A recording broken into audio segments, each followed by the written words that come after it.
Good morning, everyone. Let's see the second part of the tale of the custard dragon. पहला part हमने पढ़ लिया था। अब सेकंड पार्ट की तरफ चलेंगे। एक पार्ट अभी और आएगा क्योंकि पोएम थोड़ा ज़्यादा लंबा है। मैंने कहा था 2 पार्ट में हो जाएंगे, लेकिन 3 पार्ट में आएगा। तो पहला पार्ट जरूर देखिए अगर आपने अभी तक नहीं देखा हुआ है। और आज शुरू करेंगे अपना second part, the tale of the custard dragon. ये शुरू करते हैं। Belinda tickle him, she tickled him unmerciful. अब जिसमें लड़की बेलिंडा थी वो क्या करती है, उसके टिकल करती है। टिकल करने का मतलब गुदगुदी करना। वो उसे गुदगुदी करती है, उसे मतलब है ड्रैगन को। सी टिकल्ड हिम अनमर्सीफुल। अनमर्सीफुल का मतलब निर्दयतापूर्वक। वो उसे काफ़ी निर्दयतापूर्वक गुदगुदी करती है। Ink, blink and mustard. अब ये इंक कौन था आपको याद होगा, तो इंक वो लिटिल कैट था। ब्लिंक कौन था, वो ग्रे कलर का माउस। और मस्टर्ड कौन था, येलो डॉग। ये तीनों लोग क्या करते हैं, रूडली कॉल्ड हिम परसिवल। उसे काफ़ी अशिष्टतापूर्वक उसे बुलाते हैं। क्या बुलाते हैं, परसिवल। ये परसिवल कौन था, ये एक किंग अर्थर नाम का राजा था। उसी का ये पावरफुल सैनिक था जिसका नाम परसिवल था तो वो माइटी, लेकिन वो काफ़ी डरा करता था। इसीलिए ये लोग चिढ़ाने के लिए इसे परसिवल नाम से बुलाते थे, उसे चिढ़ाने के लिए। They all set laughing in the little red wagon. ये जो सभी तीनों जानवर थे, ये कहाँ बैठे हुए हैं, उस लाल कलर की गाड़ी में बैठे हुए हैं और बैठ करके उस ड्रैगन के ऊपर हंस रहे हैं, उसका मजाक उड़ा रहे हैं। At the really truly cowardly dragon. किसका मजाक उड़ा रहे हैं, वो रूलियो ट्रूलियो। अब ये रियली ट्रूली इसका मतलब मैंने आपको बताया था। ये जो रिलियो ट्रूलियो लिखा हुआ है, ऐसा कोई वर्ड है नहीं। ये रियली और ये ट्रूली लिखा हुआ है। कावर्डली ड्रैगन, वो उस ड्रैगन को, जो कावर्डली ड्रैगन था, जो डरपोक ड्रैगन था, उसको वो लोग चिढ़ा रहे थे। तो ये पहले हाफ का मीनिंग था, जिसने आपको, हमने क्या देखा, इसमें तीनों लोग उस ड्रैगन को चिढ़ा रहे हैं उसकी कायरता के ऊपर। Let's see the second extract of today part. Belinda giggled till she shook the house. Giggle का मतलब हंसना, मजाक उड़ाना। बेलिंडा हंस रही थी और वो इतना हंस रही थी कि जब तक वो पूरे घर को हिला नहीं देती। बेलिंडा इतना ज़्यादा हंस रही थी उस ड्रैगन को देख करके कि जब तक वो घर हिल ना जाए उतने ज़्यादा हंस रही थी। एंड ब्लिंक सेड, और जो ब्लिंक था, वो ब्लिंक क्या कहता है, वीक। ये ब्लिंक कौन था, याद है आपको, ये माउस है।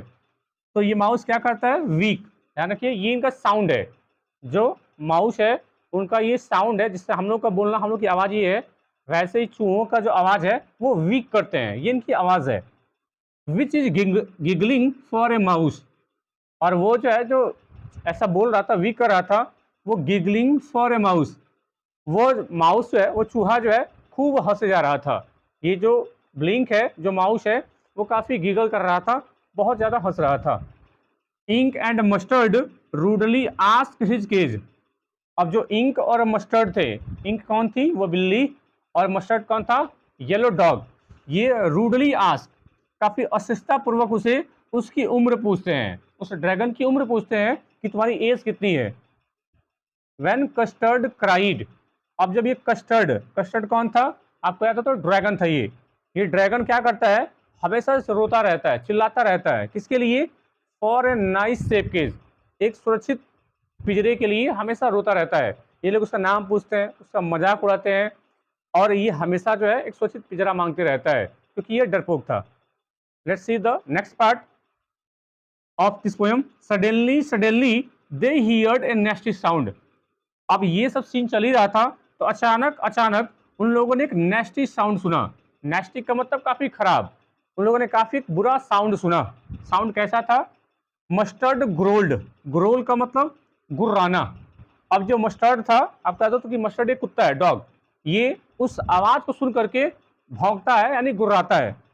And they all looked around, और सभी लोग अपने कहाँ देखते हैं, चारों तरफ देखना शुरू कर देते हैं।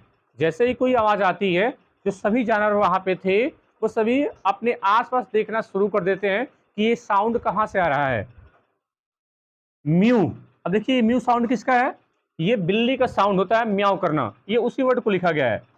क्राइड इंक, ये बिल्ली चिल्लाते हुए ये आवाज निकालती है, mu sound. And oh cried Belinda.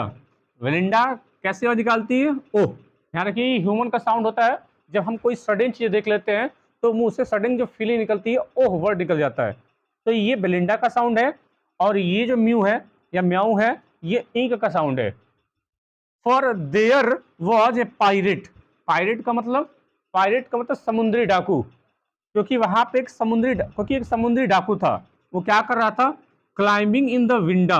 ध्यान रखिए, विंडा जैसा कोई वर्ड नहीं है, ये विंडा का मतलब क्या है? ये विंडो लिखा हुआ है। ध्यान रखिए, विंडा का मतलब ऐसा कोई वर्ड नहीं है, ये बस राइम है। देखिए बिलिंडा विंडा, ये इनकी राइम को मिलाने के लिए पोएट ने विंडो को विंडा लिख दिया है। तो ये पोएट के पास लाइसेंस होता है। तो उन्होंने क्या देखा कि वहां पे एक समुद्री डाकू था जो विंडो पे चढ़ रहा था, खिड़की पे चढ़ रहा था, ये उन्होंने देखा था। नेक्स्ट एक्सट्रैक्ट में देखेंगे, pistol in his left hand, और उसके बाएं हाथ में क्या था? पिस्टल था। वो अपने बाएं हाथ में बंदूक लिया हुआ था। पिस्टल इन हिज राइट, और उसके जो दाएं हाथ में था उसमें भी पिस्टल था, यानी दोनों हाथ में बंदूक लिया हुआ था। And he held in his teeth, और जो उसके दांत में क्या था? उसके दांत में एक कटलास ब्राइट, कटलास का मतलब और लिटिल सावर्ड, एक छोटा सा तलवार बोलते हैं उसको, इंग्लिश में कटलास बोलते हैं। बड़ी तलवार होगी तो सावर्ड बोलते हैं, और कटलास मतलब छोटा तलवार, उसको खंजर भी बोल सकते हैं। हमने क्या देखा इसमें से कि उसके लेफ्ट हैंड में और राइट हैंड में दोनों में बंदूक थे, लेकिन उसके दांत में क्या थे? उसने चमकती एक जो है छोटी सी कटलास पकड़ा हुआ था, छोटा सा तलवार लिया हुआ था, वो भी दांत में। हिज बियर्ड वॉज ब्लैक, उसकी दाढ़ी कैसी थी? काली थी। वन लेग वॉज वुड, उसका एक जो पैर था वो लकड़ी का बना हुआ था। उसका एक पैर लकड़ी का बना हुआ था, मतलब पैर कट गए होंगे तो उसने जो है आर्टिफिशियल पैर लगवाए होंगे जो लकड़ी का था। It was clear the pirate meant no good, ये बिल्कुल साफ मतलब था, ये मतलब साफ मतलब था कि पायरेट का इरादा कुछ अच्छा नहीं था। जब हाथ में बंदूक लिया हुआ है, मुंह में तलवार है, मतलब उसका इरादा कुछ ठीक नहीं था। तो ये रहे इनके एक्सप्लेनेशन। आइए देखते हैं कुछ पोएट्री डिवाइसेस। पहले एक बार देख लेते हैं कि राइमिंग स्कीम क्या है। मैं एक बताऊंगा, बाकी आप खुद से कर लेंगे। ऑन मर्सीफुल लास्ट लिखा हुआ है, मर्सीफुल पर्सिबल, ये दोनों के राइमिंग से मिल रहे हैं, तो यहाँ पे भी ए, यहाँ पे भी ए। वैगन ड्रैगन, नेक्स्ट लेटर देंगे बी, यहाँ पे भी बी। तो ये रहे 4 लाइन के राइमिंग स्कीम। क्या हो जाएगी rhyming scheme? A B B. This is the rhyming scheme of the first 4 sentence. ये 4 जो सेंटेंस हैं इनके rhyming scheme A B B है। उसी प्रकार से आप खुद से भी कर लेंगे। आइए देख लेते हैं पोएट्री डिवाइसेस क्या क्या है, तो काफी इंपॉर्टेंट है। देखिए लिखा हुआ है Belinda tickled him, she tickled. देखिए यहाँ पे भी टिकल लिखा हुआ है, यहाँ पे भी टिकल, रिपीटिशन है, ये सेम वर्ड रिपीट हो रहा है लाइन में, तो यहाँ पोएट्री हो जाएगी रिपीटिशन। आगे बढ़ते हैं, तो ink blink mustard rudely called, इधर तो है क्या पर्सिबल लिखा हुआ है। अब देखिए पर्सिबल क्या होता है, मैंने आपको बताया था किंग आर्थर नाम का राजा था, उसी का ये पावरफुल सैनिक था जो काफ़ी डरता रहता था तो पावरफुल, लेकिन ये डरा करता था। तो जब भी किसी एक पर्सनल नाम को रेफर किया जाए, पर्सनल किसी आदमी को रेफर किया जाए, वहाँ पे जो पोएट्री डिवाइस हो जाएगी वो हो जाएगी एल्यूजन। ध्यान रखिएगा, ALLUSION। जब भी किसी एक पर्सनल आदमी को रेफर किया जाए वहाँ पे पोएट्री डिवाइस एल्यूजन होगा। एक और यहाँ पे देखिए पोएट्री डिवाइस है, ink blink and mustard they rudely called. अब ये तो है तो तीनों जानवर, लेकिन ये कैसा, ये बुलाते हैं उसे पर्सिबल की तरह। बुलाने का काम तो ह्यूमन का है, लेकिन यहाँ पे ये जानवर है, ये उसे बुलाते हैं पर्सिबल कह करके। तो एक नॉन लिविंग मतलब सॉरी एक जो एनिमल है उनको कैसा क्वालिटी दी गई है, ह्यूमन बीइंग की क्वालिटी दी गई है, यानी मानव की तरह दिखाया गया है। तो कौन सी पोएट्री डिवाइस हो जाएगी? पर्सोनिफिकेशन। तो यहाँ पे इस वाले लाइन में जो यहाँ पे दे रूडली कॉल्ड लिखा हुआ है, यहाँ पे पोएट्री डिवाइस हो जाएगा पर्सोनिफिकेशन।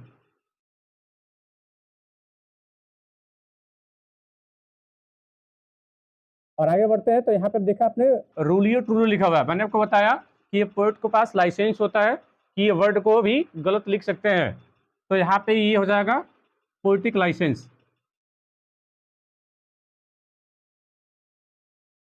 इतनी पोएट्री डिवाइस इस वाले लाइन में थी। आइए आगे बढ़ते हैं। Belinda giggled till she shook the house, इसमें तो पोएट्री डिवाइस अभी तो कोई खास है नहीं। यहाँ पे देखिए ब्लिंक सेड वीक। अब ये वीक क्या है? ये साउंड है, है ना। ये साउंड है ब्लिंक का। ब्लिंक कौन था? वो रैट था। तो रैट का साउंड कैसा है? वीक। जहां पे किसी के साउंड को लिखा जाए, जैसा जो आदमी का साउंड होता है, अगर उसी को हम लिख देते हैं, पोएट्री डिवाइस क्या हो जाएगी? वो पोएट्री डिवाइस हो जाएगी ओनोमेटोपिया। ONOMATOPOEIA, ओनोमेटोपिया इसको बोलते हैं। ये साउंड होती है, किसी की अगर साउंड हो तो अगर वो उसको उसी प्रकार से लिख देते हैं तो पोएट्री डिवाइस हो जाएगी ओनोमेटोपिया। यहाँ पे भी देखिए एक और लाइन था यहाँ पे, हालांकि इसमें तो और कोई है नहीं। मस्टर्ड रूडली आस्क्ड, अब यहाँ पर मस्टर्ड जो था वो रूडली पूछता था। पूछने का काम भी ह्यूमन का है, यहाँ पे भी पर्सोनिफिकेशन का यूज किया गया है।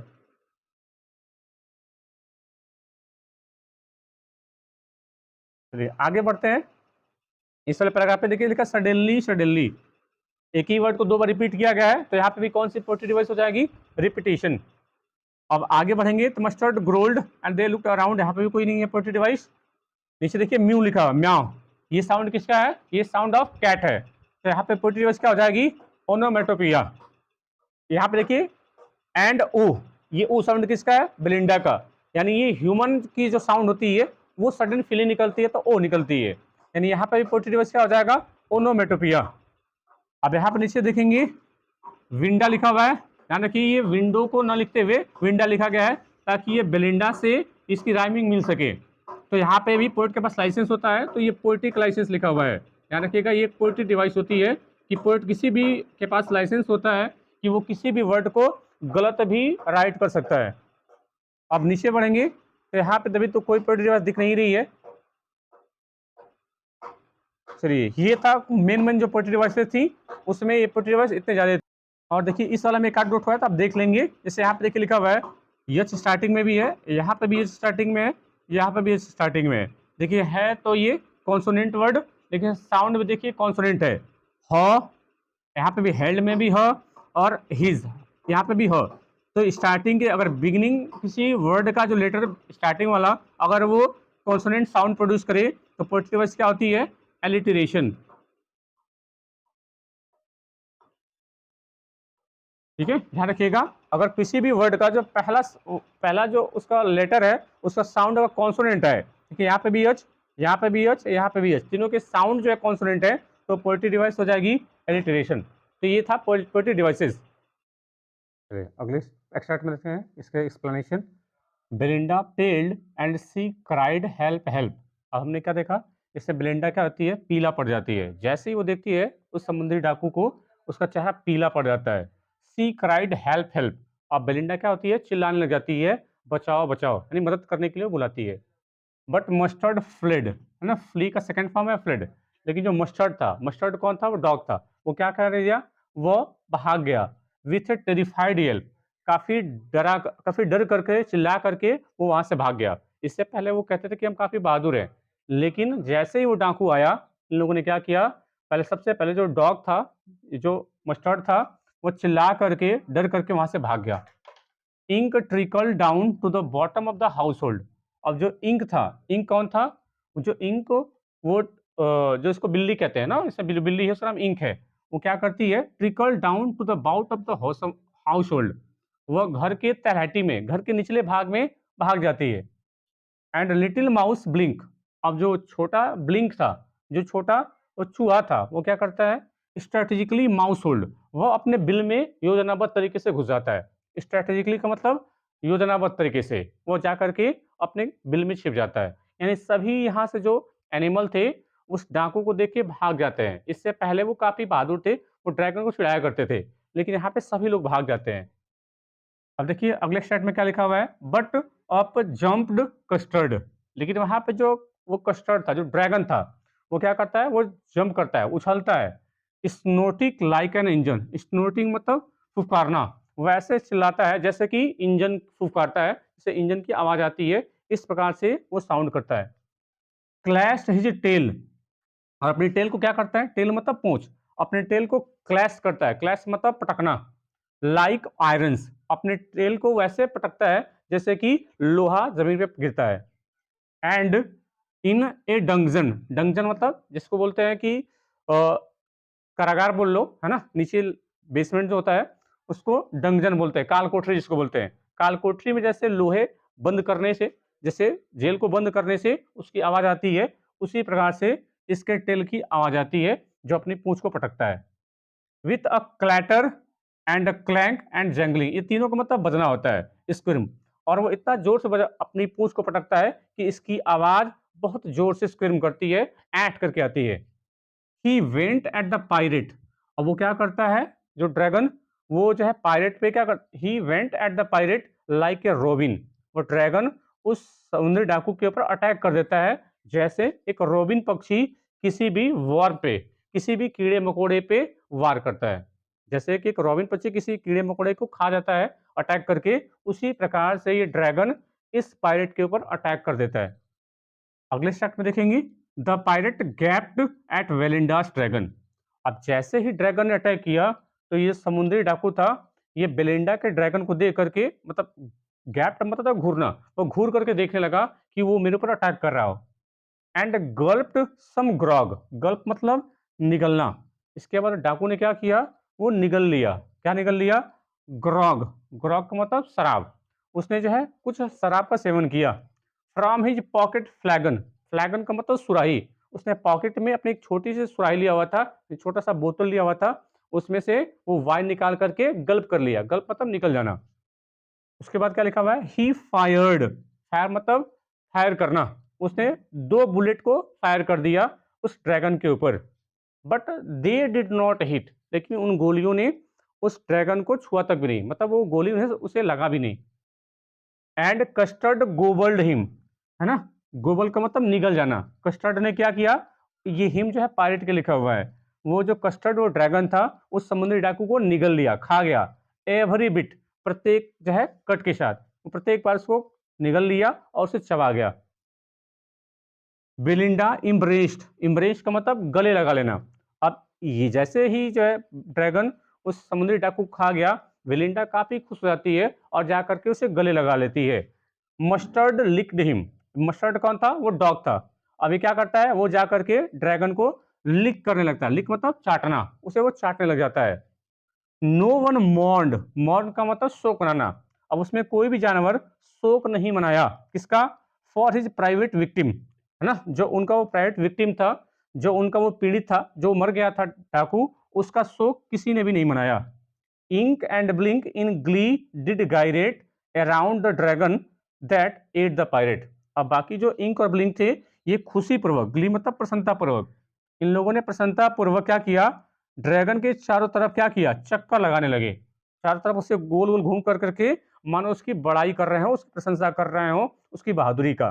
दैट एट द पायरेट, क्योंकि उसने किसको खाया था, उस समुद्री डाकू को खा गया था, इसकी वजह से सभी लोग उसकी प्रशंसा करने लगे थे। तो ये रहा थर्ड पार्ट इस टेल ऑफ कस्टर्ड ड्रैगन का। अब आइए कुछ पोएट्री डिवाइस देख लेते हैं। ये वाला जो सेकंड है, ये आपके लिए होमवर्क है। ये वाला, इसके पहले वाले पार्ट में देख लेते हैं क्या क्या पोएट्री डिवाइसेस हैं। देखिए, सीक हेल्प हेल्प लिखा हुआ है, 2 बार रिपीट किया गया है, तो पोएट्री डिवाइस क्या हो जाएगा, रिपीटिशन। बाकी और देखिए नीचे कहीं है, अब इस लाइन में तो ऐसा कोई पोएट्री दिख नहीं रहा है। ये वाला आपके लिए होमवर्क, ये तो आप कर लेंगे। ध्यान रखिए, कमेंट बॉक्स में आपको भेजना है कि कौन सी पोएट्री डिवाइस का इसमें यूज़ किया गया है। आपको अपने नाम के साथ पोएट्री डिवाइस भेजना है कि कौन सी लाइन में कौन सी पोएट्री डिवाइस है। आप इसको भेज सकते हैं कि पहली लाइन में ये पोएट्री डिवाइस है, सेकंड लाइन में कौन-सा है, आप ऐसे भी भेज सकते हो। इसमें देखिए, इसमें कोई पोएट्री डिवाइसेस, यहाँ पे तो अभी तो कोई दिख नहीं रही है पोएट्री डिवाइस। यहाँ पे भी नहीं है। एंड कस्ट बाकी अगर तो एसोनेंस और कॉन्सोनेंस सब में होगा, वो तो आप जानते ही हो। बाकी मैं मेन पोएट्री डिवाइस की बात कर रहा हूँ, तो इसमें अभी तक कहीं दिखा नहीं है कोई पोएट्री डिवाइस हो। लास्ट लाइन देखिए, यहाँ पे भी, यहाँ पे भी कोई नहीं है। इस वाले में भी कोई पोएट्री डिवाइस नहीं है। चलिए, यहाँ पे भी ऐसा कोई पोएट्री डिवाइस दिख नहीं रहा है जो काफ़ी इंपॉर्टेंट हो। अगर नॉर्मली मैं बात करूँ तो एसोनेंस और कॉन्सोनेंस और अलिटरेशन मिल जाएँगे बेसिकली आपको।